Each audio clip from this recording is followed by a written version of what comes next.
উদ্যোগ গ্রহণ করেছেন এবং যে উদ্যোগের সাথে বিদ্রোহী কবি কাজী নজরুল ইসলামকে সংযোগ ঘটিয়েছেন, নজরুলের কবিতাকে সংযোগ ঘটিয়েছেন, এ কারণে তাদেরকে বিশেষভাবে সাধুবাদ জানাই।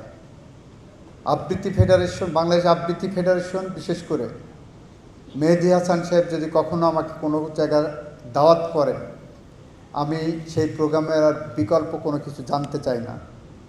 বিকজ আমি মনে প্রাণে বিশ্বাস করি মেহেদী হাসান সাহেব একজন সাদা মনের মানুষ, একজন সাচ্চা মানুষ। আবৃত্তি যার কণ্ঠে বিধাতা প্রদত্ত। মেহেদী হাসানকে চিনি বিশ্ববিদ্যালয় লাইফ থেকে। আমরা যখন বিশ্ববিদ্যালয়ের ফার্স্ট ইয়ারের ছাত্র, তখন 21-এর বইমেলায় গেলে মেহেদী হাসানের কণ্ঠে যখন আবৃত্তি শুনতাম, থমকে দাঁড়াতাম। তারপরে জানলাম সেই মেহেদী হাসান আমার ডিপার্টমেন্টেরই বড় ভাই।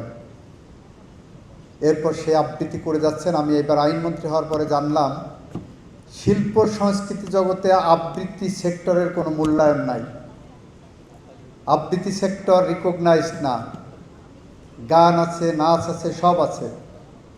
আবৃত্তি যারা করে তারা শিল্পীর পর্যায়ে পড়েন না।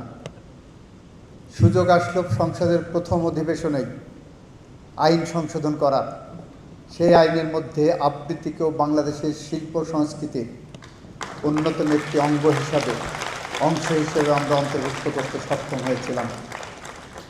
এ কারণে বাংলাদেশ জাতীয় সংসদের ত্রয়োদশ সংসদের সকল সংসদ সদস্যকে আমি বিশেষভাবে ধন্যবাদ জানাচ্ছি। এই আবৃত্তি ফেডারেশন যে লক্ষ্য এবং উদ্দেশ্য নিয়ে এগিয়ে যাচ্ছে, সে লক্ষ্য এবং উদ্দেশ্য একটি নির্মল সমাজ গড়ার, একটি গণতান্ত্রিক সমাজ গড়ার, একটি বৈষম্যহীন সমাজ গড়ার, একটি সুন্দর মনের মানুষের সমাজ গড়ার, রক্তপাতহীন একটি সমাজ গড়ার।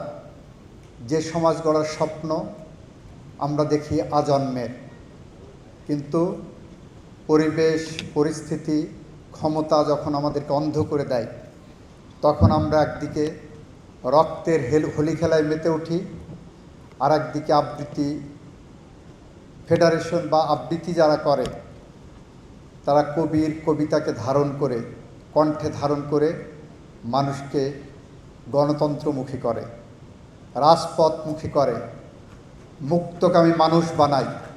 এরকম মানুষদেরকে যারা তৈরি করে তাদের পাশে থাকাই যায়, তাদের পাশে থাকার প্রত্যয় ব্যক্ত করে আগামী দিনে আবৃত্তি ফেডারেশনের যে কোনো কর্মসূচিতে আমি আসতে পারলে, আমাকে দাওয়াত করলে আমি আসবো এই প্রতিশ্রুতি দিয়ে। আপনাদের সাথে থাকব, পাশে থাকব, সামনে থাকব, পিছে থাকব, উত্তরে থাকব, দক্ষিণে থাকব, পূর্বে থাকব, পশ্চিমে থাকব। এই কথা বলে প্রত্যয় ব্যক্ত করে আমার কথা শেষ করছি। খুদা হাফেজ। বাংলাদেশ জিন্দাবাদ। সবার আগে বাংলাদেশ। আসসালামু আলাইকুম।